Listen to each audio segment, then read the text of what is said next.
Synthaholics.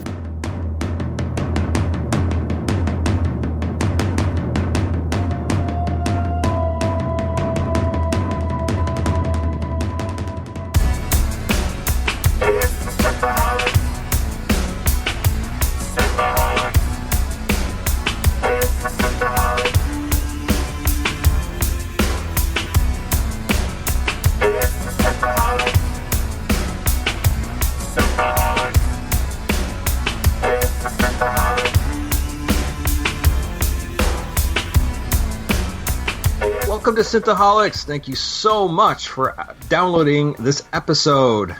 Today you have myself, Aaron O'Brien. We have David Duncan. Shout out Mapes.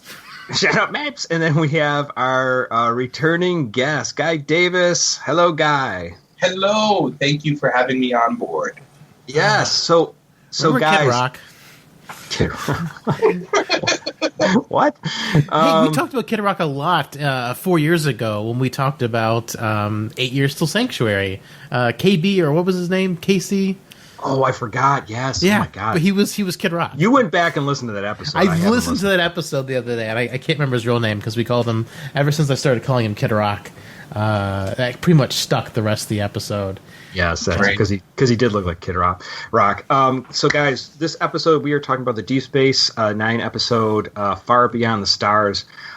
We have been thinking a lot about the issues that we are facing today, and we kind of thought this would be a good episode to delve into some of those issues. Just so you know, we probably are going to talk about current events, and we probably are going to talk about some political things. If that's not your bag and you want to do something else, listen to something else, we totally get it. But we felt like there's something we wanted to talk about, and it was important to all of us. So just our little pre-warning that we're going to get into things that might touch a nerve once in a while. Yeah, and also, if you're a long-time listener of the fan, consider this like a sequel to 8 Years Till Sanctuary, since we are now only 4 years till Sanctuary. So, Dave, why don't you just give him a little primer from that episode? I remember us talking it. I don't remember a lot about it. Well, basically, I started off. I mean, we talked about the episode like we normally do. We poked fun like we normally do. You know, we said these were really solid episodes, and they were surprisingly apt, down to the Yankees winning the World Series in the year that Star Trek said it did. So Star Trek got that on the mark for the Yankees winning that year, and basically we were on the cusp of the 2016 election, and the episode ends. The past tense episode ends with Bashir saying, "How did it get this bad, Benjamin?" or something like that. And basically my point was, it got so bad because of the 2016 election, because we had no choices but the wrong choice.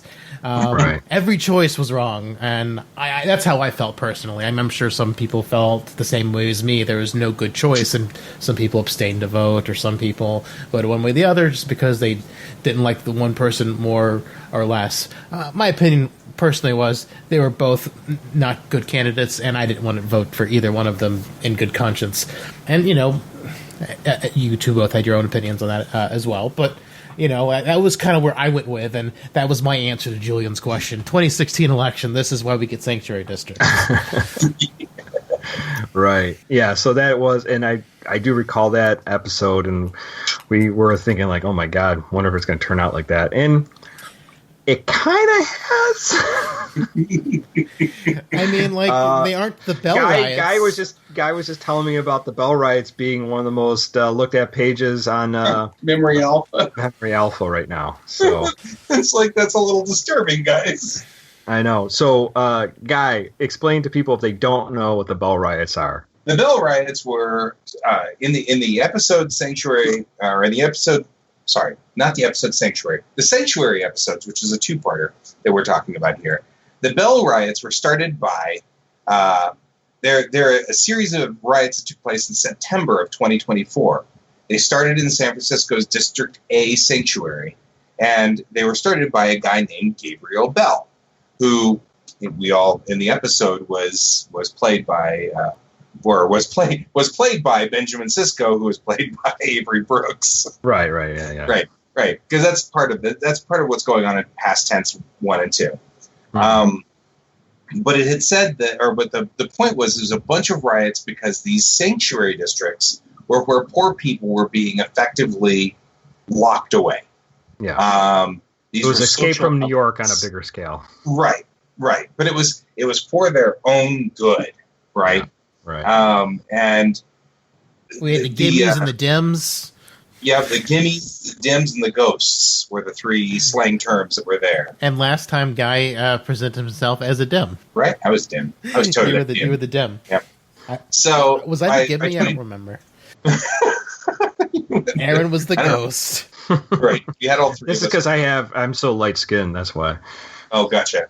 By the late 2024, they had like 20 blocks made up for Sanctuary District A, and it just become a slum. Mm-hmm. You know. The people inside the sanctuaries didn't exist on the internet, and so it was like nobody really knew what was going on there. Right. But the point that was kind of interesting that makes me really think about sanctuary districts and stuff like that was everybody who was in the sanctuary districts was invisible. They weren't seen. Right. The world didn't see them. Right. And the answer that they came up with for past tense 1 and 2 was to make the people be seen, which I find fascinating in current events. We have almost the same thing going on right here. We have an invisible culture, a culture that's been, just kind of downgraded and downplayed, and it's invisible. It doesn't exist in the greater scheme of things. And the answer right now is for them to be seen. So right. Exactly. And it makes sense. And, there's a lot of issues we can dive into with that. But that's interesting that we talked about that and we felt that was very important at the time. Right. And still is. But this episode, we are talking about Far Beyond the Stars. And this is season 6, episode 13, and first aired February 11th. 1998. We start off with Sisko and his father's in from Earth, and he just gets news that the USS Cortez had been destroyed, and that one of his a friend of his, of Sisko, as I believe, is his name Swalford? Yeah, Swalford? Quinlan Swafford. And he was killed on that, and he's pretty upset, and Sisko is kind of like tired of making decisions and tough decisions. It's wearing on him. So when he's talking to his father about this and kind of feeling down, he sees a man walk by in a hat and a suit. He looks like Rene Aubergenois. Isn't that yes, weird? he does. He does. And it's like, who's that man that just walked by? And like, what are you talking about? As a side note of continuity, the Cortez shows up the first time in Sacrifice of Angels, which is a great episode. It's one of the ships that was ordered back into the fleet to help at the help that battle line. And it ravaged Peru like nothing else. You're just saying. And it actually was, in fact, named after Cortez. Not a good name to name your ship after. Which is why I said that. Conquistadors. Hey, conquistador! It's maybe it was a conquistador class, and then they were all conquistador they have class. conquistador and classes? and then they're all named after different conquistadors, and this one's named after Cortez. That would be great, right? Oh no, there goes the Aztecs Again. Yeah. So then later on, Sisko is in the hallway and he's with Cassidy Yates, and he's kind of like talking to her, and he's feeling kind of upset still about everything. And then that's when we see a baseball player walk by and says, "Hey, Benny, catch the game." And this is Michael Dorn, of course, without his makeup. He's so hard to recognize without his makeup. I know. So sorry to see him without. I know, right? And he's sort of like, what the hell? And so he goes into the room where this baseball player walked into, and all of a sudden he's transported. Yeah, he's transported in the middle of New York City, and he's hit by a taxi. And next we get Sisko's back in the infirmary, and Bashir is looking at him, kind of looking him over. And this is where he says that there's something kind of weird here because your neural patterns look different. So he's kind of... This is your brain? This is your brain on profits. Yeah, exactly. Any questions? Thank you. Any questions? So... So Sisko looks at the information pad that Bashir is looking at. All of a sudden, it turns into the copy of Galaxy. It's a sci-fi magazine, and he's at a newsstand. And Nog's yelling at him. And he's not. Yeah, Nog's yelling at him, and he's not Sisko anymore. He's Benny Russell. I'd like to really quickly break in here that what David's referring to, by the way, is the episode Rapture, which happened the season before. So. Okay. It's where that I just wanted to kind of I'm making all the connections apparently to all the other episodes. We're in that part of Deep Space Nine where it's actually they're doing a lot of crosstalk between episodes. So I wanted to make sure. Oh, thank you for being the glue. Yeah, right. I'm the glue. I am the glue. Guy is glue this time and not the dem. Right. Which means that insults bounce off of you and stick to me. Wait, that's not good. And I'm the popsicle sticks. Right. There you go. And I'm a rubber band. What? So Benny then goes to the office. Or a MacGyver's wet dream. MacGyver's wet dream. Nice. Everything he needs. MacGruber. So Benny goes to the office, and these are all the people that we know, obviously, from Deep Space Nine. The street vendor is actually Nog, but he's another person, and we also see Miles O'Brien, and we see Kira, and these are characters that are there working with Benny at this sci-fi magazine. Kira's a DC Fontana wannabe. Yes, exactly. And Benny is writing for Incredible Tales. It's a science fiction magazine, and they're all sitting there talking about donuts, how the donuts are all crappy. Yeah, the Battle of the Donuts. Well, when Quark doesn't have Latinum to talk about, it's donuts.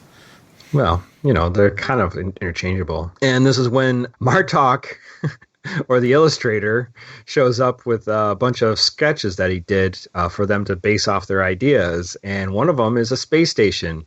And Benny really likes a space station. He goes, ooh, I like this. So he's going to write a story about that. So this is kind of what he gets.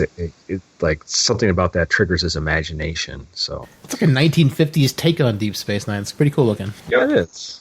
Very much so. So when and the other thing is an issue that comes up is their publisher wants them to take photos of all the staff writers, but unfortunately, what's her name? Kira's character cannot. KC, can't be there. So he says you need to sleep in late, and obviously Benny can't be there either because if we didn't mention this before, they are. He's been transported back into 1953. So segregation and obviously racial divide is very much alive during this time. So if there was a black writer, obviously people might be upset and not buy the magazine or boycott it or whatever else. So that's what they're afraid of. And he says it's nothing personal, Benny, but as far as our readers are concerned, Benny Russell's rice was white like they are, and let's keep it that way. So, and some of the characters are a little upset by that, too. They're like, come on. Quark is one of Sisko's biggest defenders. It's really kind of funny, like how the roles are reversed, where like Odo's usually got Ben's back when other things don't get in the way between his loyalties. And then Quark's always he's never got anyone's back but his own. And so it's kind of funny how the roles are kind of reversed in this. Yeah, right. Later that evening, Benny is leaving the office of his magazine, and that's when he runs into two police officers that are detectives. Kuldukat and Wei-Yun. Yeah, and they really give him shit over, they like his the illustration of the space station kind of flies out of his hand and falls by the police detectives, and they step on it, and they're like, what are you doing in this building? Who are you? And he's like, I work here. And you look kind of good. You're suspiciously well dressed for a janitor. And he's like, I'm not a janitor, I write for them. So automatically they're disparaging him, and they're kind of, I mean, they crumple up the picture, and they kind of give him shit. So they're obviously just harassing him. We'll give you a warning this time. For what? Yeah. Basically, just for being black. That's really what it comes down to. And after he has that encounter with the police officers, he starts heading home. And this is where Preacher, which is basically his father in the Deep Space Nine era, is telling him. He goes, "Write those words, Brother Benny. God's the God of the spirits of the prophets." So he's trying to get Benny to start writing, and it kind of freaks Benny out, but it also kind of seems like it inspires him a little bit. So then he heads back to his apartment. And when he's getting ready to write for his about the space station story, he looks out the window, and as he looks out the window, he sees Captain Benjamin Sisko looking at him. So through the reflection of his window. So, and this is like, what the heck? So he decides that he's going to write this story. So he writes the story all night. And the next morning, he comes in to see his girlfriend, Casey, or Cassie Yates, who works at this diner. And he's all excited to tell her about this great story that he wrote. It's like, it's the best story I've ever written. And so he's excited about that. But then the big baseball player, Willie Hawkins, or Worf, comes in, and he's got like 4 girls with him, and he's still hitting on Casey. Yep. And he's very famous for his playing, especially in the neighborhood. And they even mention, like, why don't you move out of this area and get into a nicer area? And he goes, "Are you kidding? I'm like a god here." He says, "Anywhere else, they just look at me as a black man. Like, why are you here?" So he wants to stay in this area because he knows that people are so entranced by his success. Yeah. And even racist to the people who are super successful. It's just bad news for the time. And I believe baseball, just during this time, is when they start allowing black players. I don't know exactly when that exactly started, because I'm not a huge baseball historian, but I know there was a time when baseball was completely segregated, and at some point they let people, black people, start playing within the regular baseball teams. Yeah, Major League Baseball. Thank you. So I'm not sure of what year that takes place, but obviously this was right around that time. So. And the other thing is Casey's saying, hey, the owner of this restaurant says they might be willing, because they're getting older, they might be willing to sell it to them, and they could buy the restaurant and make a good living off it. And Benny's sort of just like, why would I do that? I'm a writer. And he's like, yeah, but how much money have you actually made? We could really do well if we bought this restaurant. So I make sense on the word. What are you talking about? I know, right? So when and then also we meet Jimmy, which is Jake, and he's sort of like the street kid, and he's trying to hustle all the time. He's trying like to get 1950s Lando, right? Yeah, he's trying to hustle all the time, and Benny's trying to say, you can't be doing this stuff. You should just get be on the straight and narrow, get a decent job. And he's like, I like keep my own hours. I'm kind of doing my own thing. So he doesn't want to listen to Benny at all. Any trouble I can get into, I can get out of. Right. And when Jimmy hears about Benny's story about his idea of a black man being, a captain of a space station, he's like, yeah, right. Like, that's ever going to happen. So Benny takes this story over to the magazine Incredible Tales, and everyone... the story's called Deep Space Nine. Everyone loves it. Everyone thinks it's amazing. It's the best thing they've read in a while, and they can't wait, they want a lot of, to see the story published and see what more he can write. But the publisher, or the editor, Paps, says it's not believable. He says basically because there's a black space station captain for the hero, and says no one's going to buy that. So, and this is kind of like... It's a collection of stories. It's not like the headlining article. Can't we just, slip it in there? Right, Come on. It's not just it's a magazine with a bunch of different stories in it. Very strange. And the editor says to Benny, make the captain white, and then we'll publish it. And he says, it's your call. And he's like, but that's not the character I wrote. So Benny doesn't want to do that. So next... He goes Benny outside and starts writing it on the sidewalk. Benny goes to the restaurant and he's telling the story about everything, and he's upset about this whole situation. And this is when the baseball player Hawkins comes in and he grabs him on the shoulder, and he's totally dressed like Worf in his Klingon warrior uniform, and he's kind of freaked out there for a moment. So he's seeing visions of other things, of the other world. And then later that evening, he says he sees the preacher again, and the preacher tells him to walk with the prophets, Brother Benny. And he says, write the words that will lead us out of the darkness into the path of righteousness. And he sits down and he writes some more. And he even forgets that he has a date with his girlfriend, Cassie. That's a 10 o'clock date. That's a late date. And he gets woken up by midnight. Yeah. Yeah, well, right. But, I mean, she's a waitress, so she runs late hours, I'm sure. He's a writer. Yeah, he doesn't makes sense. sense. He doesn't have to get up early in the morning. Writers can make their own time. They're taking pictures. He gets to sleep in that thing anyway, right? That's right. Yeah. Writers and musicians can keep their own hours. They don't need to worry about other people's getting up early. And Lando Calrissians. Anyway, and then he starts flashing back and forth in the living room as him and Cassie starts dancing between Deep Space Nine and his living room. And he's kind of like losing his mind. So this is getting too much for Benny or / Sisko. So something's really messing with him right now. So he's basically written, after we find out later, he's written six sequels to the Deep Space Nine story. And editor Pabst is like, I'm not going to publish this. Why would you do this? You just dug yourself into a deeper hole. Yeah. So, there's like, well, you could publish yourself. And he says, and nobody will read it. And then someone suggests, why don't you just make this, the dream of the captain, or the person wakes up. It's just, it's a poor black person dreaming of the future. And they're like, yeah, that might work. Yeah, maybe that'll work. And so they decide that's how he's going to go about it. And he's going to write it that way. And he's going to get a decent amount of money for it too. I forgot the exact amount. What was it, like 13 cents? I thought it was like 3 or 4 cents a word. Yeah, it was like very little. So yeah, it's like, wow. You just can't. It's just unfathomable. Like that was like decent money for anything back in the day, and it's only 70 years ago. Right. That's right. insane. Exactly.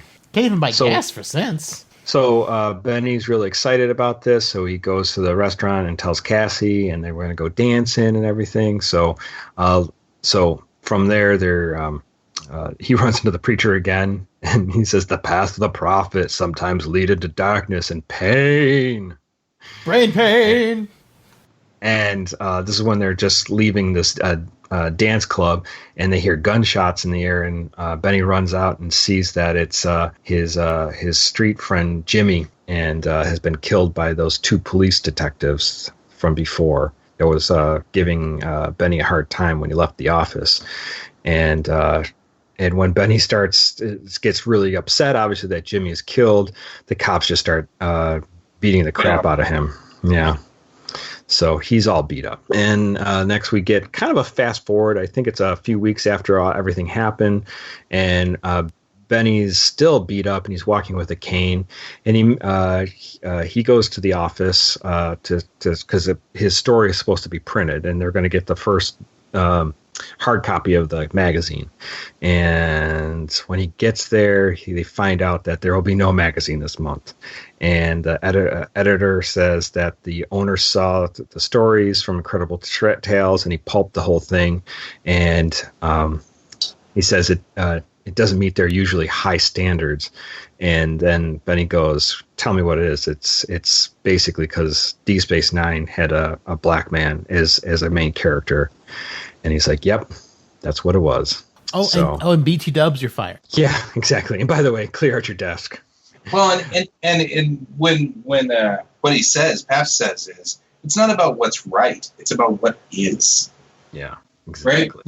Which was that in and of itself is such a powerful statement, because it's status quo. Status quo. Yeah, exactly. Why should we move past what's already here? Was already been established. Or is it? It's not our place to fight society's wrongs, sort of thing. And I think we have a lot of that kind of concept that goes through all of our lives. You see a wrong, it's wrong, it's not the right thing, but you you just can't fight it. Today, we've got to get, we got to make coffee. We've got to.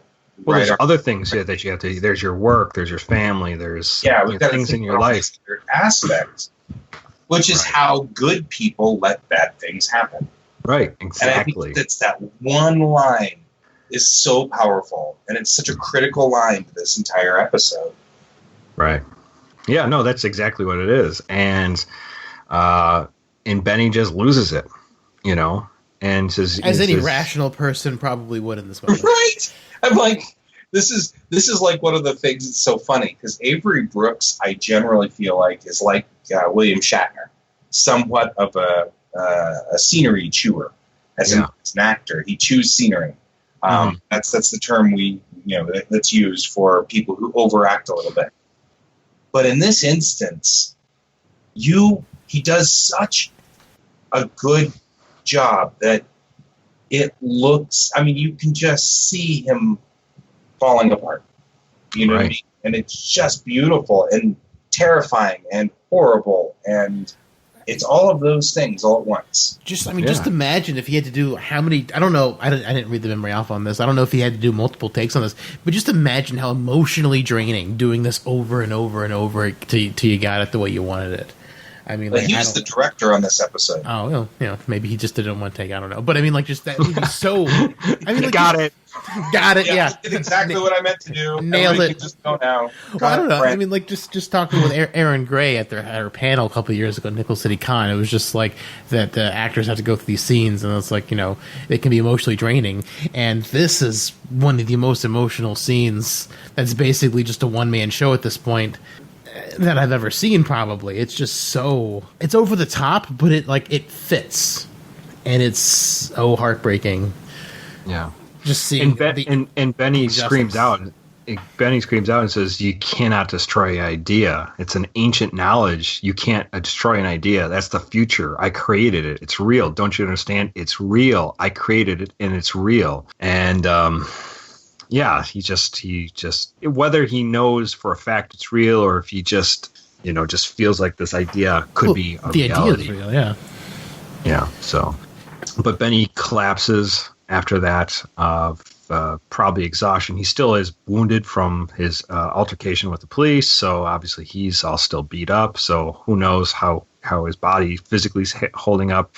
And they take him away in an ambulance, and the preacher's there, and says he says to him, like, who am I? And he says, "You're the dreamer," the preacher says, "and the dream." And then Sisko Outside wakes the up. Ambulance, there's stars. Yes, yeah, he's flying by the stars, right? And Sisko wakes up in the infirmary, and Cassidy and Jake and his father's there with Dr. Bashir. There's no place like home. There's no place like home. And you were there, and you were and there. You. And he says, "You were only conscious for a few minutes." And then he says his neural patterns are returning to normal. And when his father gets ready to, we jump now a little bit later in his Sisko's place, and his father's getting ready to leave, and he's talking, and he says, "I have to. I'm not going to quit. I'm going to keep on fighting and keep on making the hard decisions, and keep up the good fight." So, and he stares out the window, and he sees himself as Benny. So, well, what he's saying to his dad is that, like, what if we're not the real? What if we're not real? What if we're the imaginary thing? It all became very meta all of a sudden. Yeah, and like this was like this episode was like the basis of my theory, where that Discovery is the first time we're actually seeing Star Trek as it is, because Star Trek's always been through the eye of Benny Russell, a semi-unreliable narrator since he's kind of crazy. And that's why everything has changed in Disco Enterprise, and everything's different in that series, because they're all the series are linked together except for kind of Discovery, because it's outside of everything else. And that was like a basis for a theory I had of using this episode as a springboard. Right. No, it's a good idea. I mean, it's a definitely interesting idea. Guys, let's talk with you, Guy Davis. What are your thoughts about this episode? Obviously, this is... it's 1953, but obviously we're still seeing echoes of this even today. We are. This is definitely one of my favorites of Deep Space Nine, all the way across the board. It encapsulates everything that I can think of that Star Trek does. It talks about something and makes you think. After the episode is over, you're not sure whether Deep Space Nine is the dream of Benny or whether Benny was a hallucination of Sisko. You know what I mean? You don't know which one's which, and I love that. So from a technical standpoint, this is one of the best of Star Trek all the way across the board, not just because of what it was talking about. It's a well-written episode. And well-conceived and well-built and far better than its pitch. Because the pitch was Jake going back in time and then finding out that it was really just aliens trying to learn more about humans. And so, because he didn't really go back in time. So I like it a lot better than its pitch. Tying it to Rapture was a good move. And that makes a lot of sense in its own way. So, but as far as its statement, Avery Brooks has said many times that as much as he loves this episode, he doesn't think it was necessarily about racism. It was about racism. He says, well, maybe so, maybe not. But he says that you have a man who's essentially conceiving something beyond what people around him have ever seen or imagined, and therefore they just thought he was crazy. Oh, I see, right. And he feels like that was the core of the episode. Here we have Benny, who's creating a black man in charge of a space station, and everybody's like, that's ridiculous. Who would do that? That's silly. And instead of he's coming up with a new concept, and there's a wall, and the wall doesn't really exist, but it's there, and it stops them. Yeah. And, of course, science fiction's all about pushing boundaries and, making you think and things like that. And here is a moment where this character can't do that, can't do what science fiction's supposed to do. Yeah, right. That's a good point. Yeah, that's a good point. I agree with that. I don't know how many takes they had on that, but on that one scene. However, Nana Visitor and Jeffrey Combs both have said in the DVD commentary for season 6 and things like that, they both say that was absolutely riveting. They could not take their eyes away. It was the most amazing scene to watch that breakdown, to watch Avery Brooks portray that breakdown.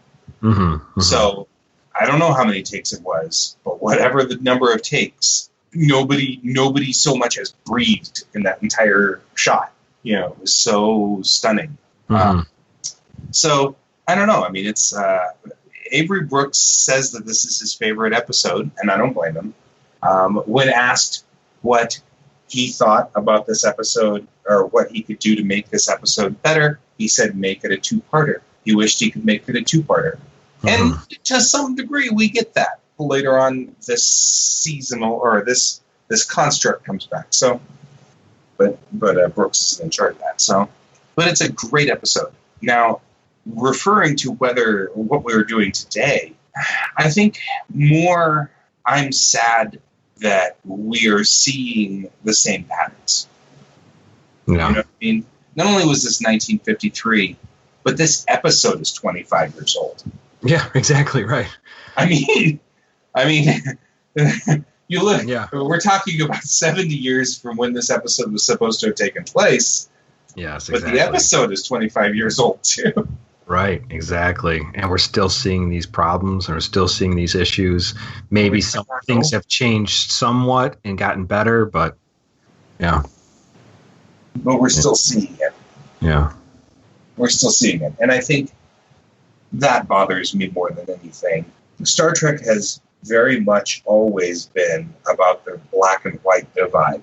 We talk about Michelle in the original series, and we talk about how many times we had to be shocked and stunned because they decided to do something where a black person was doing this or a black person was doing that. And of course, Star Trek's just doing it because Star Trek does these things, but it becomes a cultural phenomenon when it really shouldn't be. Right. And I think that when we talk about Trekkies who get upset about this, like they talk about Discovery being SJW and all of those things, I feel like they're missing the point, which is that we shouldn't be aggravated that Star Trek keeps doing it. We should be aggravated that Star Trek has to do it. Yeah, that's a good point. Yeah, that they have to even get to that point where they have to tell these stories or construct the stories like they are. Right. Or even what's even a big deal, period. Right. Exactly. It shouldn't be, but it is. We still had the same problem in 1953 that we have today with when Benny has the run-in with the two police officers, it's the same result, Yeah, except the only thing is he wasn't shot. So right, but his friend was. Yeah, his friend was shot. Yeah, good point. Yeah. And I don't know. We're still running into the same issues. Yeah. So it's tough. This is a tough episode, and I think the thing that hurts me the most about this is that we're still fighting this fight. Yeah, no, for sure. I completely agree. It's nothing we as a culture haven't learned. What about you, Dave? I mean, I agree with Guy. I mean, just a beautiful episode of Star Trek. It does all the things that Star Trek is supposed to do and is known for doing. It gets incredibly meta at the end. It makes you stop and think about life and about everything going on in the day back when this was filmed, and then even back in the 50s, and it's just insane. Like Guy said, it's been 25 years since this episode aired. Where's progress?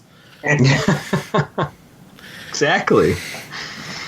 It's just really sad. Just the progress hasn't come. The enlightenment hasn't come. Q should just come and wipe us all out. I mean, because Picard's like, oh, we've evolved, we've gotten better. Q is like, right? We haven't done better.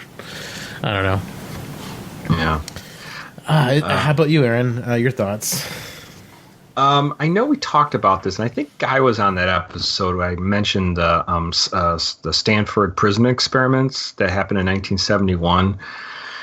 This is a famous psychological experiment that was taking place with college students, and they had some people play prison guards and some people play prisoners, and it was just all decided by a flip of a coin, and they made up a mock prison.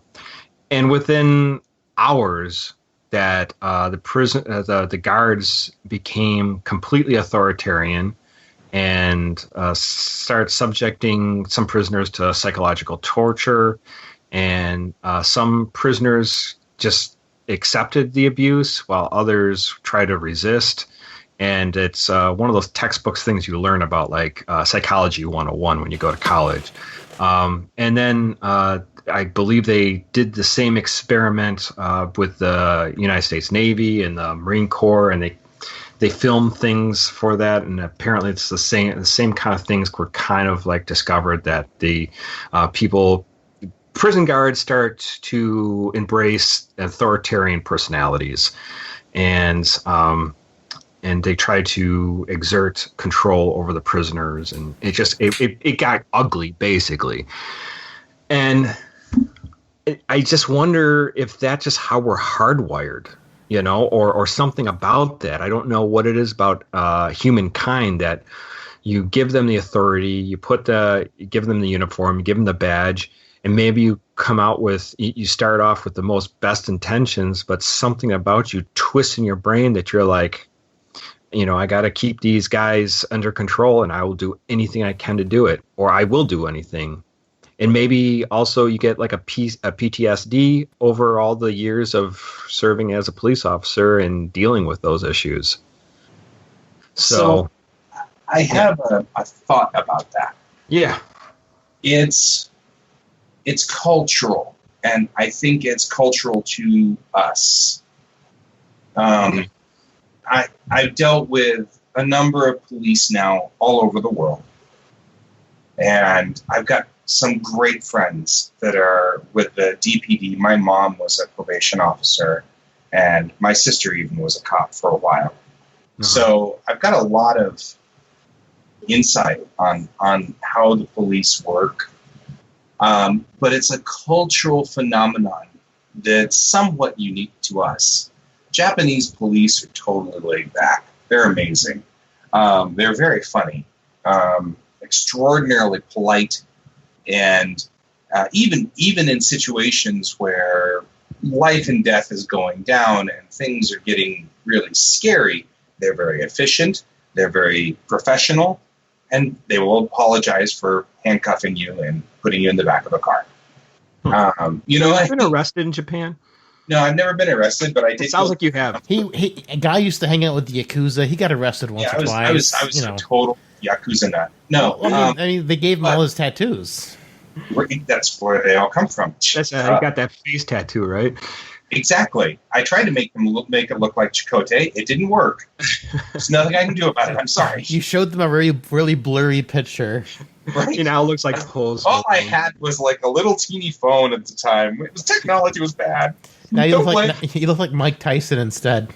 But anyways, continue, guy. So, this is a unique thing to our specific situation.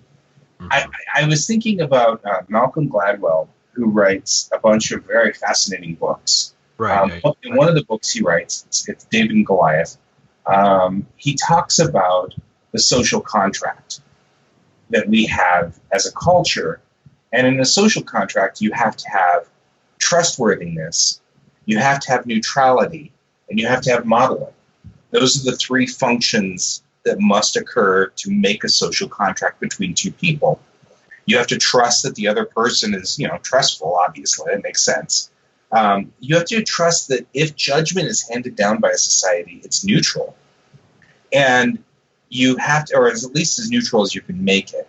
And you have to model good behavior towards one another. It's one of the reasons why you end up with a lot of problems with teenagers, right? Because they don't understand that you're not trying to tell them, do as I say, not as I do. You're trying to make them not fall down the same hole you fell down that made you not become a good person in life or whatever. They don't or make your mistakes in the past, right? Yeah. Right. So they're heavily leaning on the modeling. And then they heavily lean on the fair, right? It's not fair. You hear that. So neutrality. And if you break the trust between a child and a parent, then the kid runs away. Sure. And that's sort of a function that goes on in society. But the thing that Gladwell had said was that society breaks down at some point if you don't follow that contract, and then you have chaos, or in this case, riots. And you might get intelligent people who gather together and say, look, we just really want you to get back on the contract, and that's okay. And so those are the protesters. But you're always going to have that group of people who are like, well, you know what? You broke the contract. We're done. And they'll go out there and they riot. And that's happened so many times. You look at the French Revolution, you look at the Bolshevik Revolution. We've had this every time with our culture. It happens over and over and over. And it's a break of that contract. Somewhere along the line, I think we look at the cops that did exist in 1953. Those cops broke the contract. And I think that what's happened is we either have a back and forth ping pong going where they perceive that one side breaks the contract, that side perceives the other side breaks the contract, back and forth and back and forth. But the social contract is broken between these two people, these two groups. And it's the same thing with prisoners and police officers. The contract is broken. and it stays broken, and it doesn't ever get repaired, and that contract never gets repaired, and it's okay because one side has the threat of life and death over you. And that's what Gladwell says. If you break the social contract, the only way to bring order is through fear and domination. And that's the key, right? You can bring order back in, but if you don't want to fix the contract, then the only way you can do it is to scare the bejeebers out of everybody. Well, and as Martin Luther King says, right is language of the unheard. Yep. So, and then, but what the retort by Stokely Carmichael said that the problem with that, he says, the major assumption of a nonviolent protest is in order for nonviolence to work, your opponent must have a conscience. Right. And if your opponent, and then he stated that the United States does not have a conscience. That was his final idea. So, especially during that time in the 1965 or whenever exactly that was stated. So, that's the issue I think we're coming up against. And I find the resistance I see is that people are like, well, we've had Barack Obama as a president. We've got, like Buffalo, New York has a black mayor. We have black, police chiefs and things like that. And as, Cornel West will say, just because you have black faces in high places doesn't mean there isn't systemic issues of racism or, within the institutions below those people. Sure. So that's what we're seeing often. I think that all of those things still fit Gladwell's contract.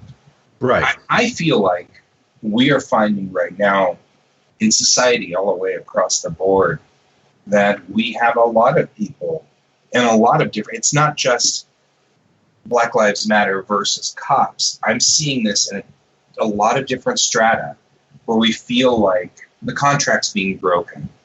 I'm seeing this with the liberals versus Trump. I happen to be in the liberal camp, and so I feel like Trump has violated the social contract. Same thing. It's the same thing. Why should I do what he wants me to do? I feel like he hasn't followed the social contract. Yeah. And I feel like even when you look at the political right, they're seeing a violation of the social contract in a number of areas too.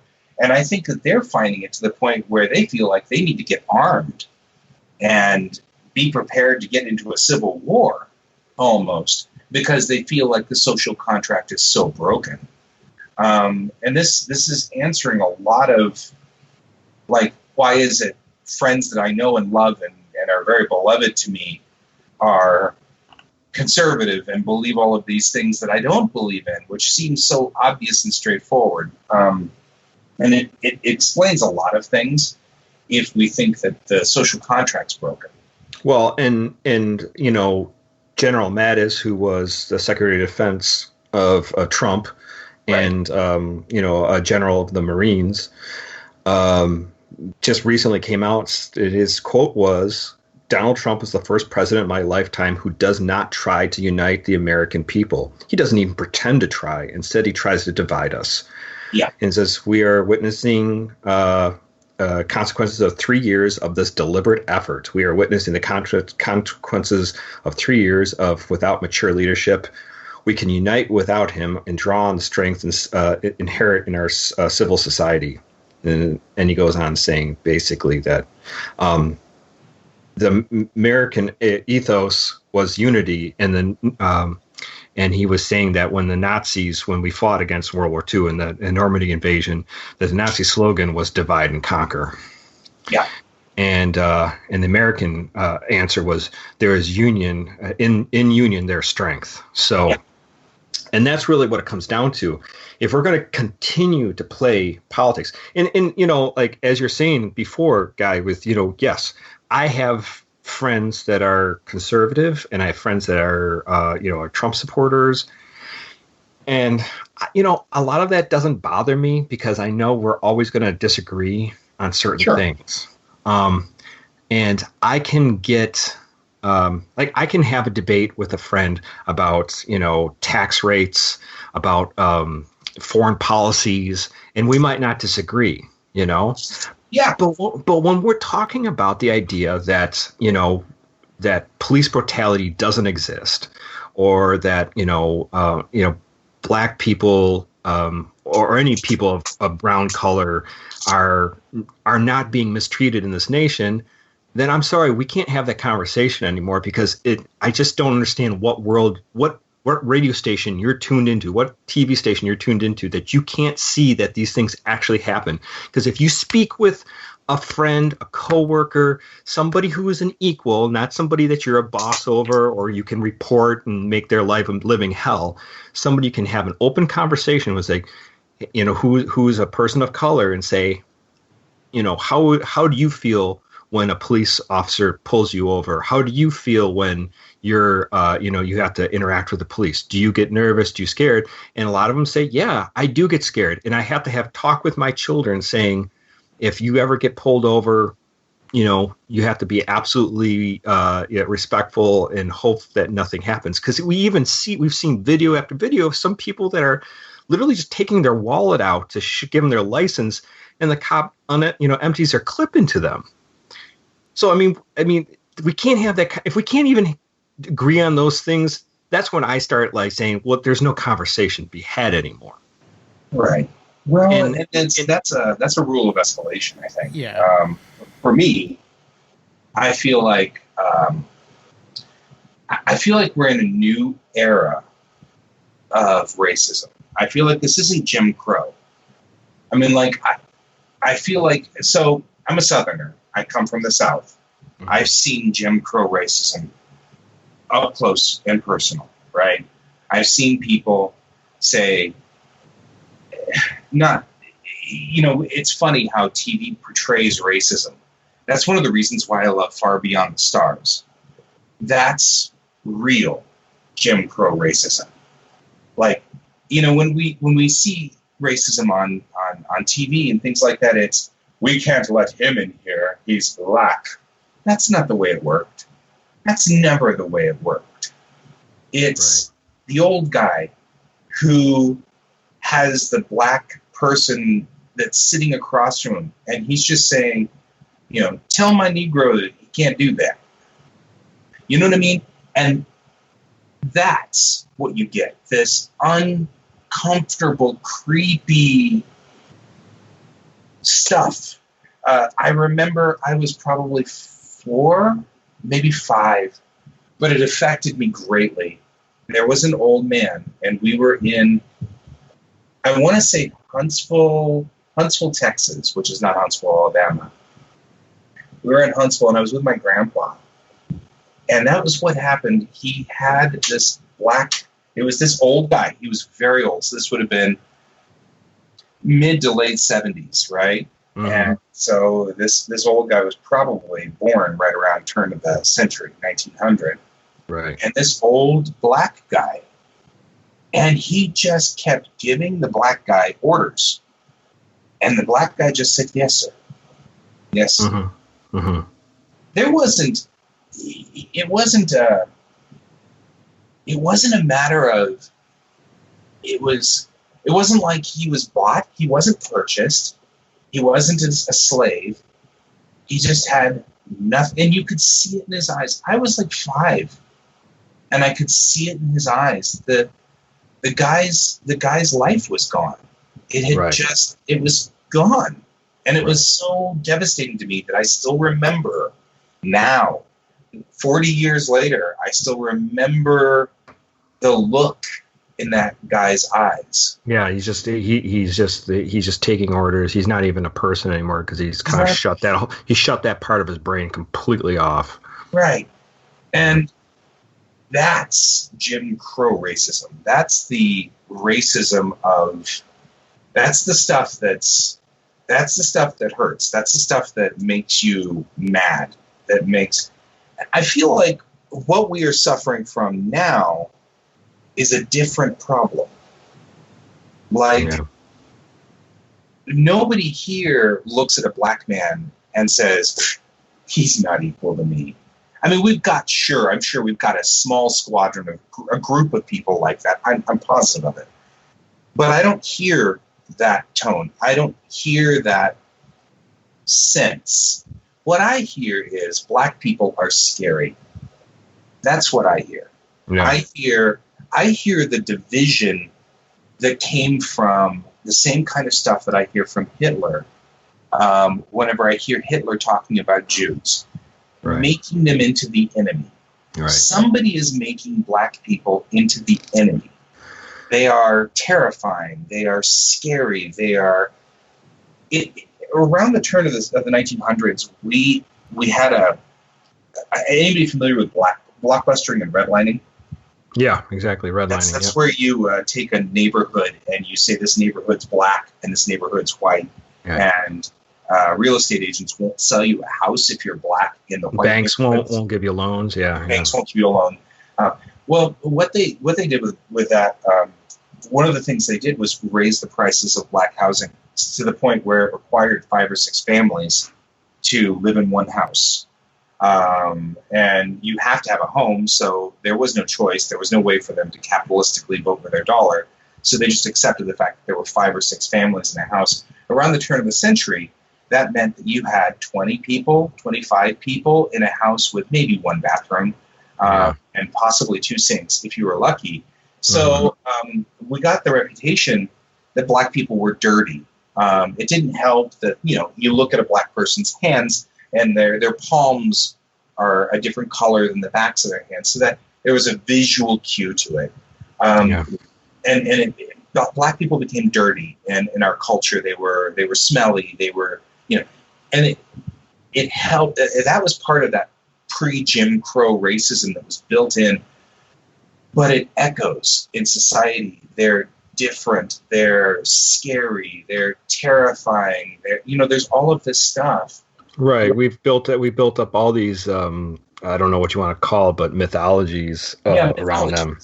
That's a good word. It's like a mythology. And I think what's happening is, in the 50s, the cops were Jim Crow racists. Black people were just trouble. That's just the way it is. We all know that. You know that. Everybody knows that. Yes, I know that, sir. They were Jim Crow racists, totally straight up.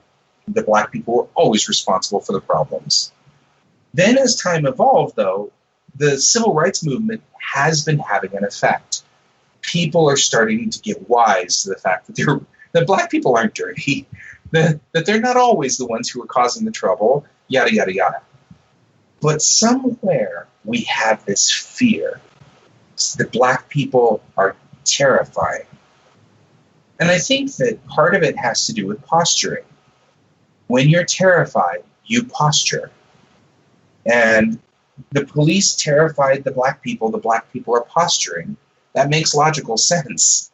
It's totally human. It's a thing we do as humans. It is what we do as humans, but I mean, it's also, if you think of... I want to be very clear here. I am not laying any blame on the feet of black people. Right. Because I've got to be very careful how I word this. But let's think about it. I mean, since the Civil War and the Emancipation Proclamation and all those things that happened to help slowly get, African slaves, to be free in America, it's been a long, long journey for them from just having freedom to, just regular human rights, to being able to vote, to be able to get a job, and, all those things that we've seen slowly change. Not have to use different bathrooms? Not use different bathrooms. I mean, all sorts of things. And like you're saying, redlining of neighborhoods and stuff like that. All these things that's only been 200 some years. Yeah. And that is nation's only 200 years old. Yeah, I mean, okay, maybe, yeah, but it's a blip on the radar of human cultural change. Right. I mean, we are still dealing. I mean, we are all still dealing with. Let's just even talk about the fallout of World War II. We still talk about that. We still talk about the Holocaust. We still talk about what's happened and the fallout of everything that happened just because of that. And that was only a span of what, a few years of utter chaos and destruction. Yeah. So you're taking a group of people who are very easily to identify in a crowd because you can see them clearly. You clearly see that this person's different than the person standing next to him. So it's just easy. And then, you have some people who have decided that, for one reason or other, that they've made hate groups just on not just blacks, but, people who are of any kind of, background that's not Caucasian. If that's Asian, if that's, Hispanic, if it's Jewish or anything. So, and that's another issue we're seeing too. So, today I went to a march here in Buffalo, and we marched from City Hall 3 miles down a very, very busy, prominent street here in Buffalo, Elmwood. And it was a wonderful, peaceful march. I mean, you didn't get arrested. We didn't get arrested. To get on this show and just sit there and make fun of you for getting arrested. We were ready for it. We were prepped. We were pulling on you for seducing the warden to get on the show. Yeah, to make your 3-hour phone call. I know. Warden, if I can do the podcast tonight, I'll give you a little hanky panky. So, no, but it was a wonderful experience, and there was people of all different colors. I mean, there was blacks and whites and Asians, Hispanics. I mean, anything you can think of. Native Americans. I mean, everyone you can think of that was there, and it was wonderful, and it was peaceful. There was nothing. There was no violence to it, and people were complaining about that these protests have all been violent, and I agree. There are some of them turn into riots, and there's a lot of anger there, and I don't know what the answer to that is. That's the social contract's broken. Yeah, and right? I don't know what the answer is. Social contract. But we've also seen within there, the Trump administration is saying that it's Antifa that's doing that, but there's also been the Boogaloo Boys. There's been multiple arrests and people saying that these ultra-white right-wing conservatives that are like white nationalists, are trying to incite things within these protests, turning them into riots. So we don't know the actors, because I think what people are realizing, whether it is Antifa, whether it's right-wing nationalists, we don't know who is coming into these crowds and starting to manipulate things, either starting violence or getting people, all worked up or what. So we don't know. Well, and there is what I love Malcolm Gladwell, by the way. I know you guys are shocked to find this out, but I absolutely adore Malcolm Gladwell. He has what we call the storyteller problem. Humans are great storytellers. We love to tell stories. And he says the problem is sometimes the patterns that we look for aren't patterns at all. We just have to put patterns together. Yeah. So it may simply be that there is, he talks about the social contract being broken. It just may be that there are people who are just simply fed up. And those are the ones who are writing. And maybe that's not the world's best way to handle it. But, I got to say, I have handled things really poorly in my life. I've made bad decisions. We all do. It's human nature, right? Right. So it's like, at least my bad decisions were stupid. This is at least a reasonable reason to have a bad decision. Yeah, and let me tell you this, that, I've watched the video of George Floyd being murdered by that police officer, and it's just gut-wrenching. It's awful to watch. And if that was my family member, my brother, my son, if that was one of my friends, I'm telling you, I have some of my friends, my black friends, that are just amazing artists, amazing writers. Take a shower and go to bed. I don't know what that means, but I'm trying to mute my microphone. It's my reminder to tell my kid to go get in the shower. Get in the shower. Get in the shower. But I have these friends that I would be just as furious, and I don't know what I would do if there was, like I said, a family member, if it was somebody, a dear friend that I knew.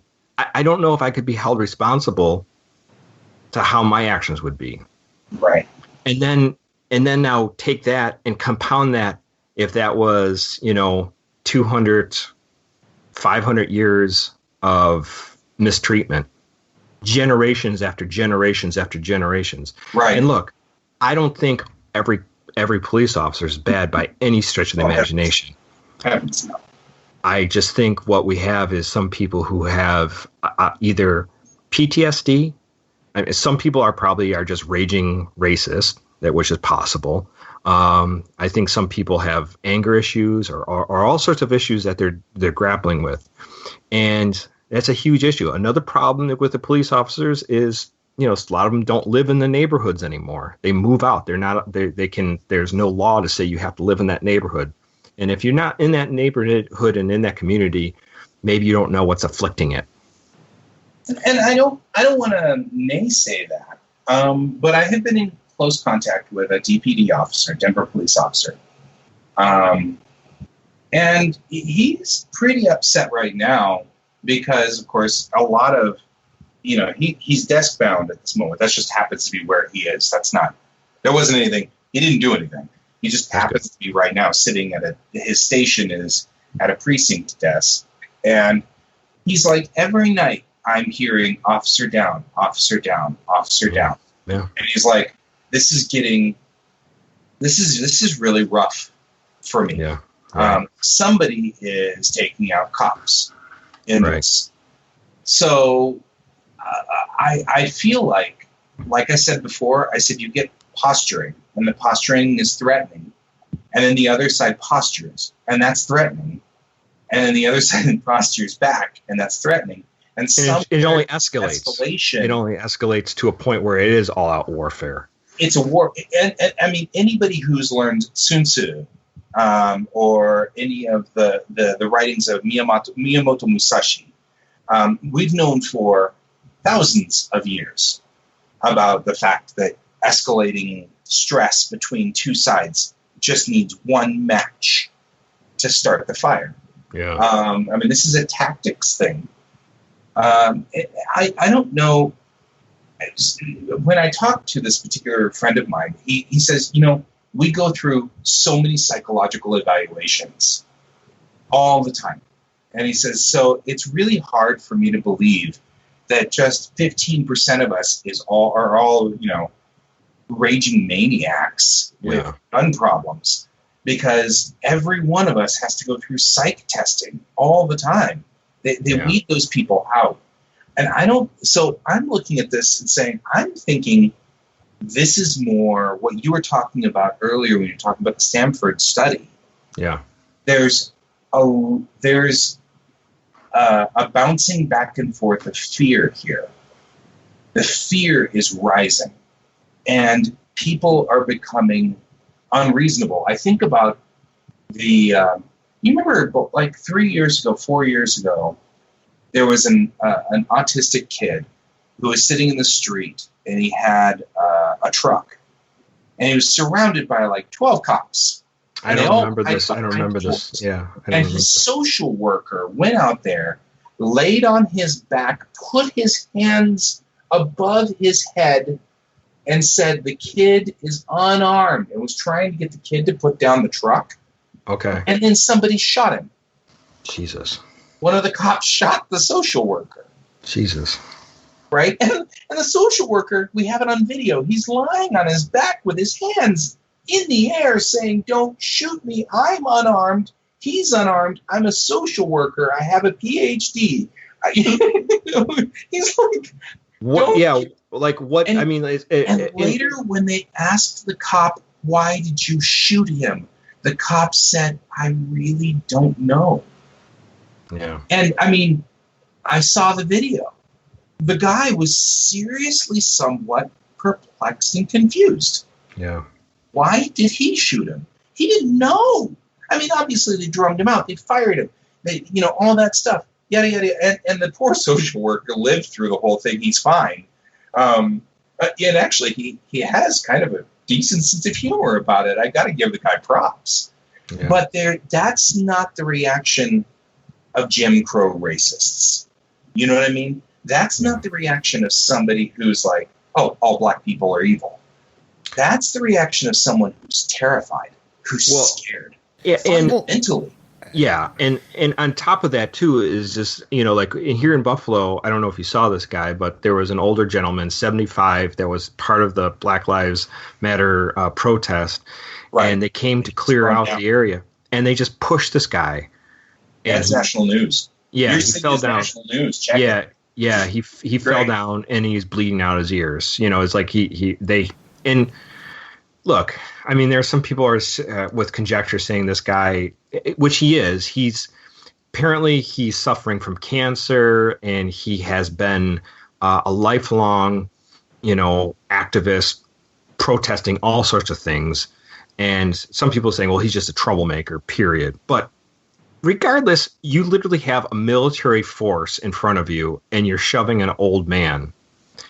And to me, it's just... And that's where the logic breaks down for me, right? Because it's the same idea as shooting the social worker and the autistic kid. Is like, I think we've gotten to a point where some of our police officers are so hyper militarized to this machine of let's take them out.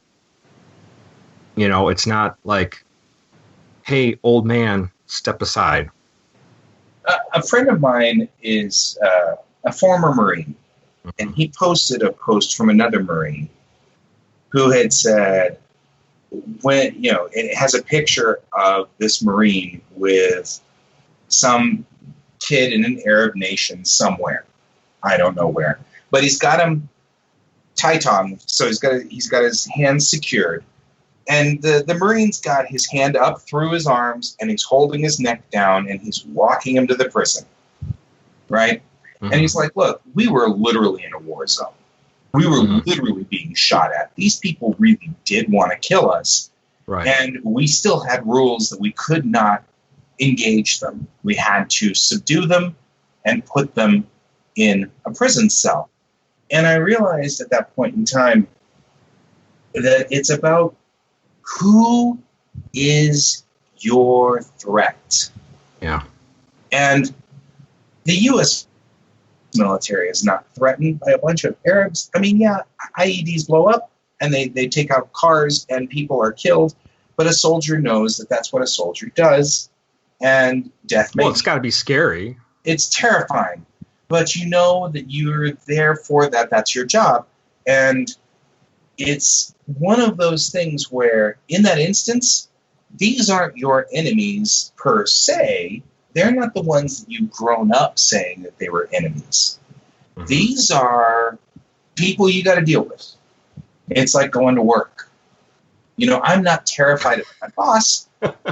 You know what I mean? There's a different mentality, and I know a number of soldiers too. So it's like a different mentality. They've got my bestie was talking about this at one point in time where he was doing something.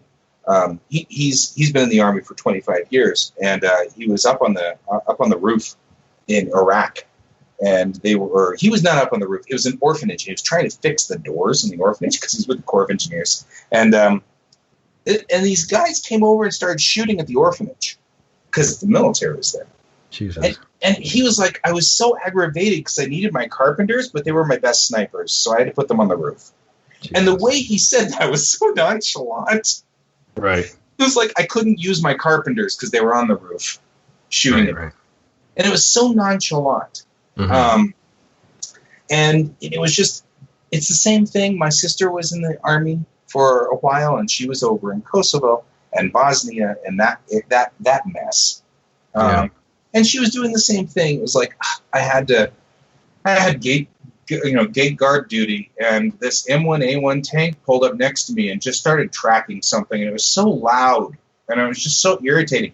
And I'm like, it was tracking an incoming missile. that was trying to take out your base. You know, Right. because we were watching on CNN at that time, and she didn't know. You're right. She knew because it's obvious if the M1A1 is tracking something, you know. Obviously it's not just sitting there moving its turret back and forth because of funsies. Always There's a nonchalance about this, right? There's a nonchalance about this. Yeah, their lives are in danger. Yeah, they're threatened. But there's a nonchalance. When you talk to a lot of these police officers, they're stressed out. They're very stressed out. This is terrifying. They're going to war in a much more, their demeanor is different. They're terrified. Yeah. And it's the same thing when I talk to my friends who are people of color. They're angry, they're terrified, they're scared. This is a level up. There's something going on between these two cultures, these two specific cultures, that makes them ramp up to like 15 on a scale of 1 to 10. And that means that they're a tinderbox all the time. They're always a tinderbox. And I don't know how to de-escalate it, but it needs to de-escalate. And I think one of the things that's happening that helps is restoring the social contract when the police go out there and march with them. Yeah, and that's one way to do it. And we saw that. I don't know, what was the city that one was it the sheriff that went out and marched with? I don't remember. It was our sheriff. Was it Denver? It was our chief of police. Oh, okay. Yeah. Denver police. Denver police went out and marched with the people. That's wonderful. And we, the more we see that, it helps. It doesn't solve all the problems. No. And I think what is very important to start doing is, there's a lot of points that hit on this, but obviously poverty is a huge issue. And, as long as, anybody, any black neighborhoods are kept in poverty and walled off into basically an area where, you're making this into a place that's a militarized zone, right? You're getting into that Stanford experiment again, prison experiment. It's like the guard and the prisoners. Well, sorry, David. The last time we talked about this ages and ages ago with the Stanford prison experiment, I was looking into it and watching some documentaries on it, and some people were saying that some of the people playing the guards were kind of like prodded into by the people running it that you should be more brutal. You're not doing it right, and so like they had these expectations that happens with police officers too, obviously, because you have that were not met, and you have these ultra aggressive men that are like, let's show them who's boss, and some guys are just like, no, let's just be good police officers and protect people. But it's a problem that's above the police officers, because for starters, in general, police are relatively understaffed in probably most cities. Then you've got the DA who set the lawmakers who set different crimes, and then there's also crimes that are disproportionate. African Americans get more time. Like that's not something the police, like marijuana or anything. Yeah. Well. Yeah. Anything they get higher things. So it's a systemic problem in all levels of society. It's not just police or Black Lives Matter. It's like it's job places. It's can people get jobs once they've been kicked out of a prison? I've never had any issues with the law where I have like any kind of record, and it's still next to impossible to get a job. It feels monumentally difficult to get a job, and it's literally impossible if you have any kind of record to get any kind of job that's not like McDonald's. And then McDonald's you walk won't in, even take and then you. you walk in, and then you walk into an interview, and not only, maybe you did something really stupid, like maybe you just got in a fist fight, and the police were called, and there's a report. So you didn't do any time. Maybe you spent a night in prison. Just for a night because you got in a fist fight, okay? Right. And then on top of that, you happen to be black. Well, guess what? They're probably going to next candidate, because but then you get some young kid who maybe can afford a lawyer and can get those records expunged. Who's got money to do it. That person could get hired. I'm not saying that's the case on every issue, but I mean, No, it's not.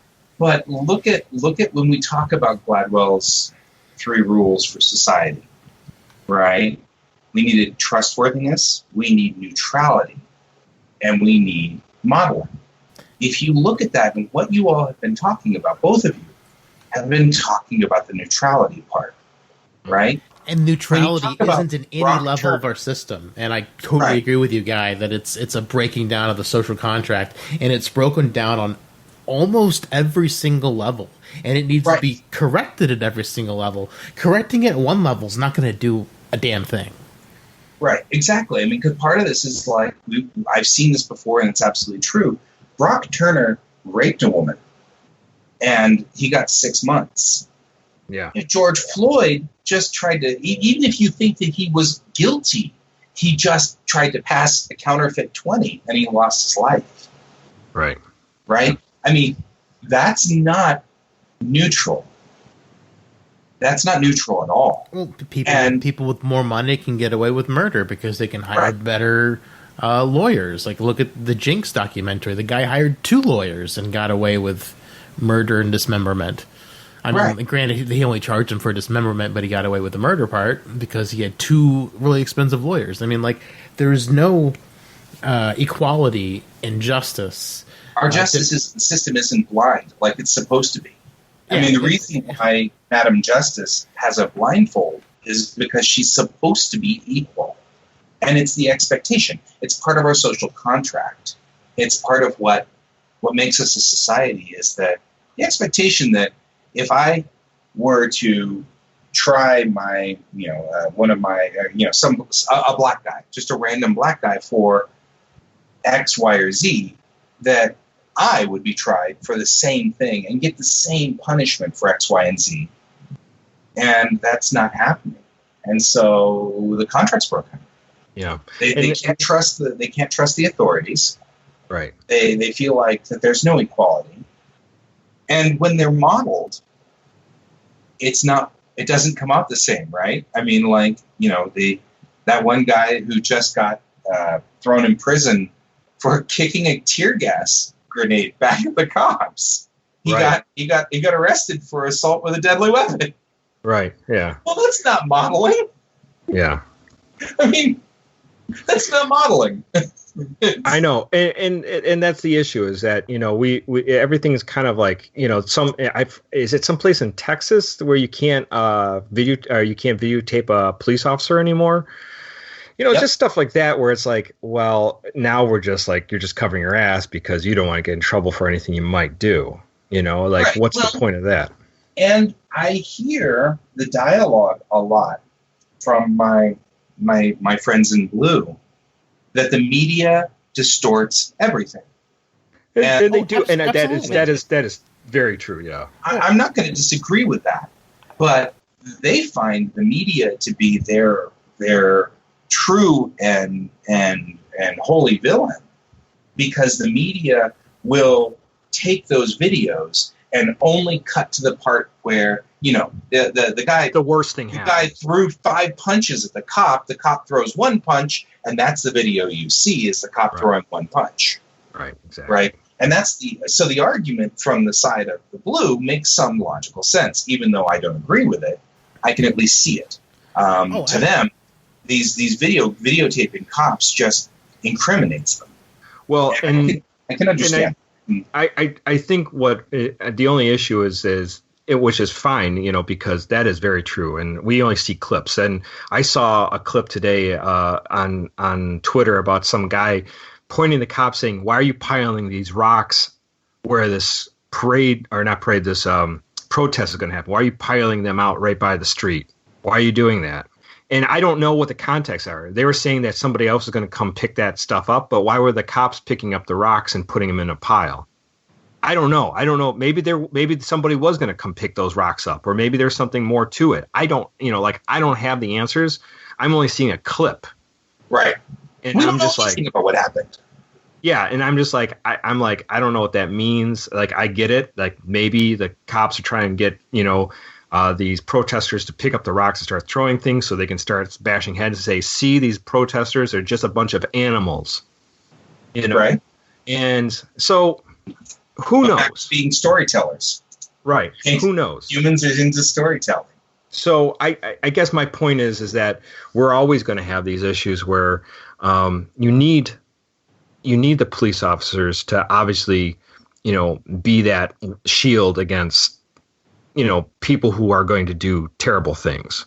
Right. And that's what they're there for. That's why we pay them. That's why we pay taxes for the police officers to do their things. But in the media, unfortunately, has been hyperized in the last 20-some years. I mean, it's always been hyperized, but now it's even crazier with cable news when ever since 9/11 and Columbine, it's just exponentially gotten worse. It's gotten crazier and crazier, we used to have laws against that. Did you know that? What do you mean? We used to have a law that news agencies had to cover the story fairly. Yeah, there used to be equal coverage, and then they took that away. You know who took that away? Who? Ronald Reagan. Yeah, well, Reagan's done a lot of things in the past that, unfortunately. This is where I'm going to sit here and be totally lefty. Yeah, I know. No, I know. Reagan did a lot of stuff that dismantled some things. So yeah, but it's funny and ironic that the Republicans and conservatives are now whining about hyperpolarization of the news, and we had a law that prevented them from being polarized. Right. And it was removed by the one who's their sweetheart. It was removed because the news agencies kept whining and complaining that they couldn't make enough money off of polarizing the people. Read my nips. No taxes. That was Bush. My bad. But I mean, on the flip side too, I've had friends being like, "Well, if these protesters went out and especially these black protesters went out and they exercised their Second Amendment right by protesting with their weapons, then police wouldn't do these things." I'm like, I don't know if that's gonna work because the truth of the matter is they're terrified of these protesters. So no, that's just going to be shooting war.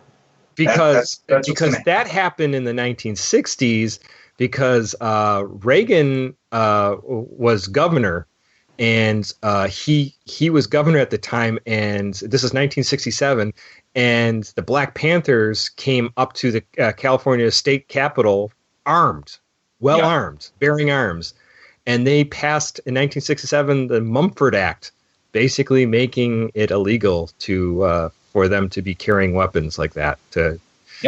So, and that is then governor, but soon to be president, Ronald Reagan. So here you have this the idea that guns being the solution is going to save.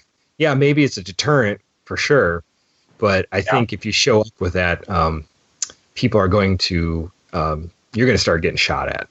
I agree. And if things are as volatile as they are in the last couple of weeks, and then you armed these protesters, I think it would even be worse. I agree. People need to have much level heads when they have AR-15s or whatever they might be carrying. So, hey, I don't know what the solution to all these things are. We're just a bunch of Trekkies on a podcast. But Star Trek is the answer. Star Trek's the answer.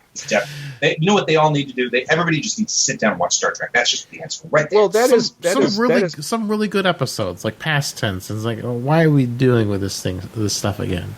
Right, and the issue is I think that people start needing to have open conversations, and without getting your hackles up, just start talking to people on the other side of whatever you're feeling. So if it's a liberal that you need to talk to, or a conservative, you need to talk to them. If it's a black person or a white person or somebody else, I think you just need to sit down and talk to them. Because some of us need to learn what our Constitution really says. I just had an interesting discussion today about First Amendment. Yeah. Because, of course, I think people are confused as to what the First Amendment does. So I always get fascinated by that. Right. What's the Second Amendment really for? Why do we? I mean, why is it people are harping on the first and the second, but nobody talks about the third, and nobody even knows what the third is? Isn't that the religious freedom? No, Third Amendment means you don't have you have no, or the soldiers cannot no quarter require that you house them. Yeah, no quarter. Yeah, and it's because the quarter. First, Second, Third, Fourth, Fifth, and Sixth Amendments to the Constitution were all responses to what King George was doing. Right, exactly. Yeah. And so King George was putting soldiers, using the soldiers as a police force.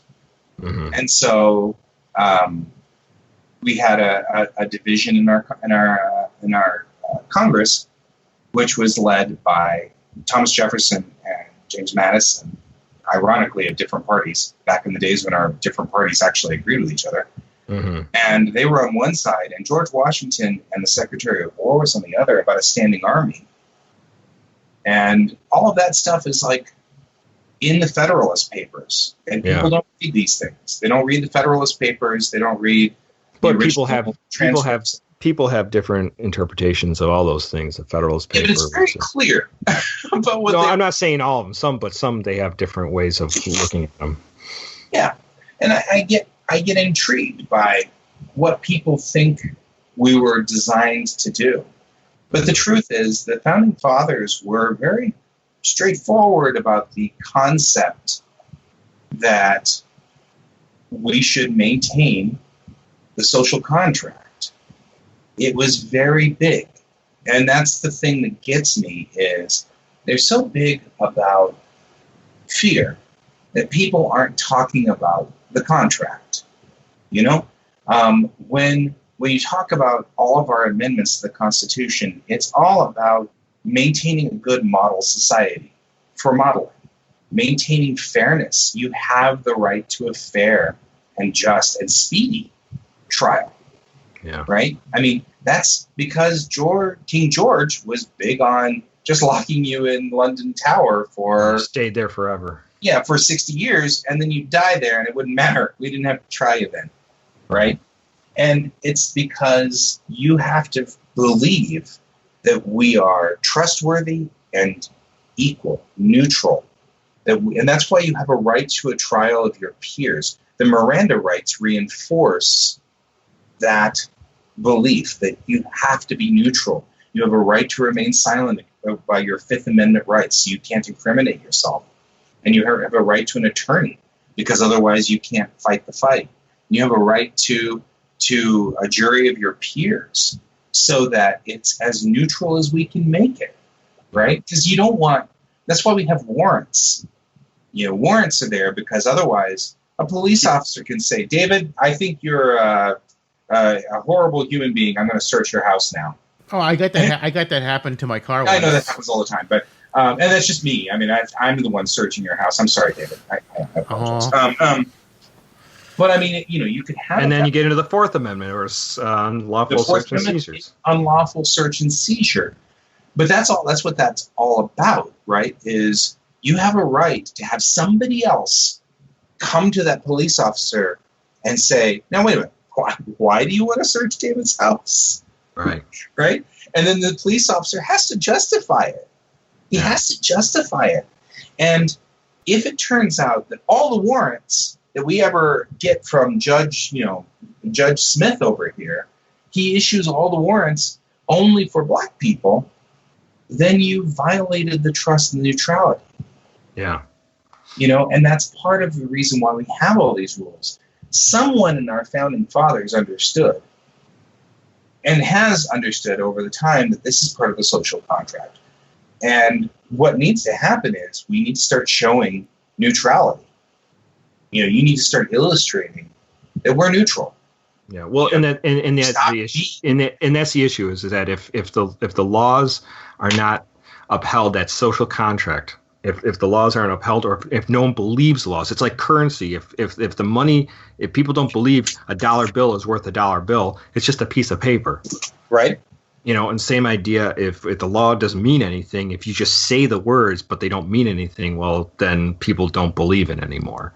So we need to make, I mean, this is the law of the land. It's supposed to be the idea that no one's above the law and that people can somehow come to that agreement of what the law is, that it's fair and it's working for everybody's benefit.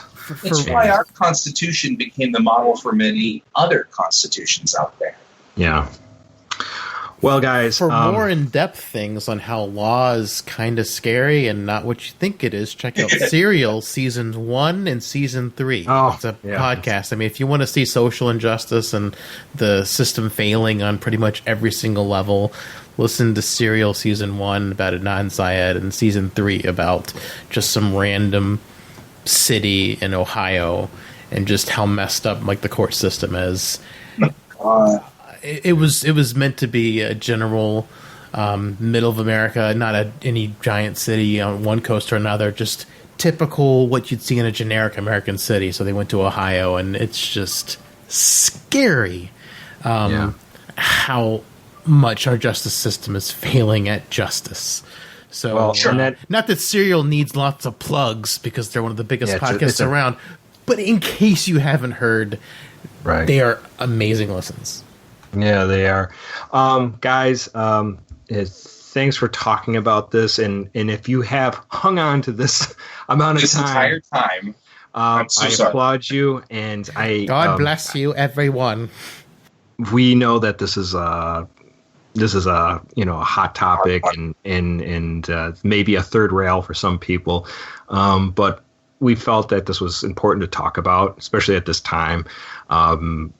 Here at Synthaholics, we want equality for all, and we don't want to see anybody oppressed or killed or anything for no apparent reason other than they have more melatonin in their skin than the person next to them. So anyways, Guy, let our audience knows where they can contact you and where they can find your artwork. I didn't even get a chance to get into that as we got into this whole thing. It's all good. You can find me pretty much everywhere at GS Davis Art. I do a video cast now every weekday from 10 to noon. You can find it if you go to Facebook and go to GS Davis. I think I'm just GS Davis on Facebook these days, but you can find me if you search for GS Davis Art. You can also find me on Twitch and YouTube as well, also broadcasting, because I have found this cool app that allows me to broadcast to all of them at the same time.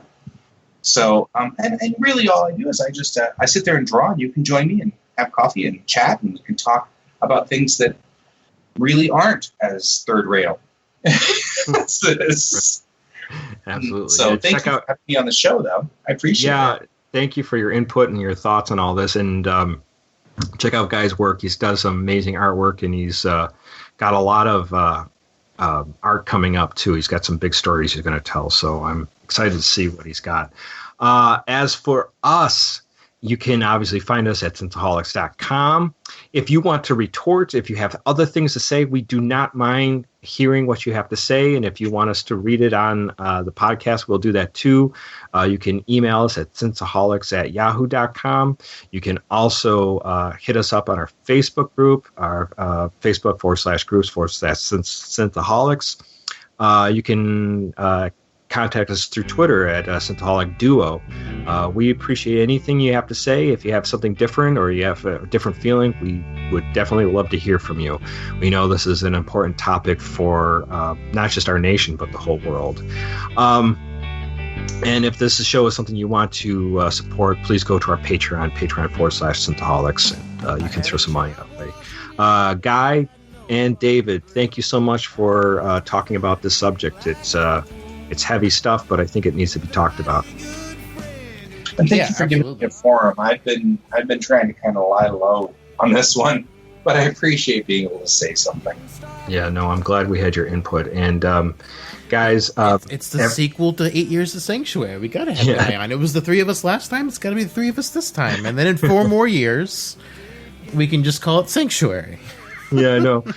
And without here, we're unsupervised. Just like we are with Geek-Tape that doesn't have Chelsea. We're unsupervised. So, guys, we appreciate you listening to us. Next week, we'll get back into the Expanse. and we'll be talking more about that. If you have not heard, we are doing our Dune series. Please check that out. We're analyzing Dune 2 chapters at a time in anticipation for the movie. So it's been a fun discussion. So check that out as well. All right, guys, thank you so much for joining us, and live long and prosper, one and all. Well, McCoy, my boy, come mix me a drink. Before the night's over, I'll puke in the sink, and we'll cry till we laugh, and we'll both shit our pants. You're the best drinking friend I ever had. Woo! Guy, I finished Final Fantasy VII, so if y'all ever I'm on. Yeah, I know. It's like, that's the thing. I got a quick question. Are you hearing whenever I talk like this? What? Aha! I was worried about that. Can you hear me better when I talk like this? Yeah. Yes. The entire night, I think you guys have been on my my webcam's microphone, and I have been talking very intently into my really nice audio system that I think Skype has decided doesn't exist. Well, that's why we were like said we didn't hear the dulcet sounds of Guy Davis, because I don't think your webcam can do that for you. I don't think it can either, and I feel really bad. That was such a good episode, and I feel like it is going from the wrong audio. Tell me if you can hear the dulcet tones now. Now we hear the dulcet They tones. are so dulcet. I don't think they've ever been as dulcet as this before. This makes me aggravated because I've been talking so close to this microphone this entire night. And you could have heard me like this, so clear and crystal clear. And you know instead, what the problem is, Guy? You're a tinker, and every time you tinker, true. You got to stop tinkering. Just go with what works. You're always tinkering before the show. I'm messing with something before the show every time. I'm so sorry, guys. That's fine. I mean, you sound like the rest of us, not dulcet. Right. So well, that's an even playing field. Right, we can't all sound as good as Guy. Oh, well, my dad always said I had a face for radio. I had a raid for Facio. There you go.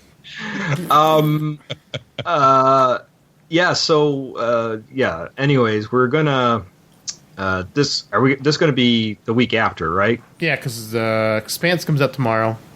Right. I've got the artwork for Expanse. Did I load that up already to I don't know. I love the Expanse. Let me look. Oh, if you love the Expanse. If you ever need a third for Expanse, give me a holler.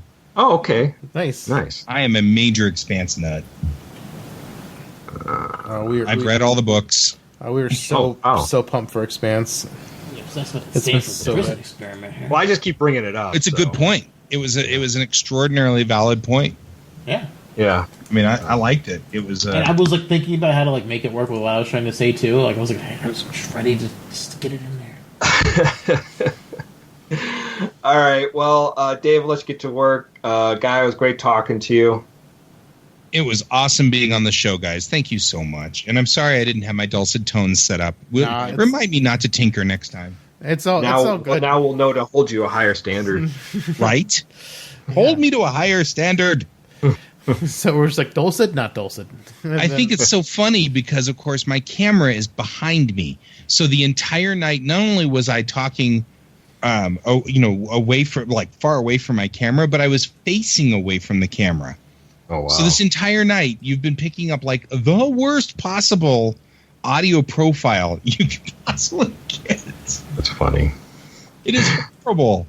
I wish my computer would stop saying, oh, you have a webcam. Obviously, you want to use video and audio from the webcam all the time by default.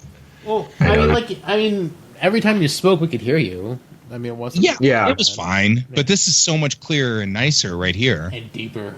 And deeper and deeper. That's what she said. Wow. Yeah. This is the new thing on Geek Tank. The mom jokes, your mom, and now that's what she said. These are the two. We can't be. I don't think we can ever get above 12 on Geek Tank. We're not allowed to. Nah. At least Troy and I. And why? Yeah. Right. Exactly. Now Chelsea's like the adult in our group. That's why every time she's not there, we're like, we're unsupervised. Pull your dicks out. Woohoo! So it's wonderful. Oh, well. I enjoyed being with you guys tonight. And Awesome. like I said, if you need a third for the Expanse, give me a holler. Yeah, Definitely will. Yeah, let me know And, if you'll do Final Fantasy VII sometime. I finished the remake, and I'm like partially way through the original again. Wow. That's... Yeah, well, you really, though, you'll need Chelsea for that one. I never played much past the first 2 stages of Final Fantasy. And then I was like, that's it. I'm done with this game. It's so irritating. It frustrated me, so I gave up on it. So I've never... But I love all the cutscenes. The cutscenes were incredible. Yeah, they were. I mean, back then, that was like cutting-edge 3D tech, too. And they were still like just trying to be super cinematic, even though they were like so awful looking. Yeah. It's pretty incredible. It was beautiful. It was gorgeous. Okay, guys. I'll see you guys later. Have a good evening, or in this case for you guys, a good morning. Have a good morning. Yes, good morning. No, And thanks. Aaron, You too. as much as I was joking, I'm glad you weren't arrested or Yes. shot or gassed or anything. It was a concern, but it was a wonderful experience. I'm glad you did it. I'm glad you did it. Me too. All right, guys. Well, have a good night. Dave, I'll have everything up to you here in the next couple minutes. Yep, and I'll work on it and get it up. Try to before I go to sleep, hopefully. Sweet. All right. Good night, care. folks. Take care. Bye-bye. Yeah, Cartman is officially the voice of Shout Out Mapes. I see. Hey, Aaron, you didn't get yourself arrested. I'm amazed. I wondered if it was going to happen. I know. I did too. So I was kind of worried about you. I'd screenshotted that little bit of conversation we had and sent it to Guy. And I was dutifully entertained. It was great. No, I wasn't arrested, thankfully, and it was really a great. About the warden or anything like that. Guy was, yeah. Guy said he was going to be super proud of you if you seduced the warden. Yep. I was totally going to be ready to be super proud of you. He was going to be like he was going to like a big old clap session for you on the show. Slow clap. I messed with my board this afternoon, so like all of my settings. So I'm going all over the place. I apologize on my board here. So since I've been doing daily broadcasts, I actually like upgraded my board. I stole the soundboard from Geek Tank because they're actually going to buy a newer and better board before we start broadcasting again. And because we're doing great broadcasting from home right now. So so I was like, well, if you don't need that old mixer, I'm going to plug it into my computer permanently and leave that old mixer here so that it never moves. And then put a nice microphone up here so that I can broadcast and stuff. So, but when I do the broadcast on, what are those called? The Restream. Restream's great, but the problem, of course, is you've got pretty much go live or don't go live. You know, there's no mixing capability or anything like that. There's certainly no ability to put music in. Okay. So one of the reasons that I did this was now I can put music and plug it in to port 2 on my mixer and mix music in. Nice. For my live broadcasts. It's going to be a lot of Bee Gees, right? Naturally. I mean, why wouldn't it be? Staying alive. Staying alive. Staying undead. That's your coronavirus song. Right? Oh, gosh. Oh, man. Yeah, so anyways, So we are talking about Far Beyond the Stars. Which is kind of like her sequel to Past Tense. 4 years to Sanctuary. Yeah. I re-listened to that the other night. I'm getting kind of disturbed by how spot on DS9's getting. Yeah, DS9's getting a little too weird, too close for comfort. DS9. If there's a war with the Dominion, I'm going to be very upset. Right? Although, hey, I'll get an Akira class out of it, so there's nothing wrong with that. I'm just saying. Look at the bright side on this one. Exactly, maybe. Is there anything we want to bring up news-wise? I don't think there's anything on the Trek radar that I'm aware of. Somebody, Okay, so talk to me a little bit about. Did you guys just see that Lieutenant, the guy that played Lieutenant Kyle passed away? But he passed away like in November. That was the guy from Wrath of Khan, right? Well, he was an original series crew member. He was the transporter chief. Oh, was he? Okay. In TOS. Yeah, I didn't. I saw that he passed away, but I was like kind of like, okay. I mean, not that I don't think that obviously it's sad that he's passed away, but I mean, there's like how many people were on those shows. Well, and we're hitting that era now where the people from, I mean, Shatner himself is in his 80s. Shatner is due any moment. I mean, I don't know when Shatner's going to kick it, but I mean, let's face it, he's up there now. Yeah. Sadly enough. I'll cry when he dies. I know he's kind of an insufferable asshole sometimes, but he was pleasant to Aaron and I when we got our picture taken with him. Yeah, he was nice. Yeah, he was nice to us. Gave us a hand job. What? I don't remember that. No. You had to pay extra for that. Oh. Gotcha. I don't remember that part. Anyways. Oh my god. It's nice not having Holly here because we can say these things. You can say a lot of weird things now. We can say Trump sucks. I know.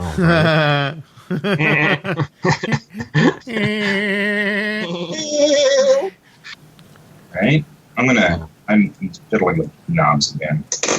Sorry. How do I sound? Knobs. Do I sound good? Yeah, you sound good. It sounds good to me. Yeah. Good. I don't have the dulcet tones though, do I? They're not sort of dulcet. They're not good as they've dulcet been. as normal.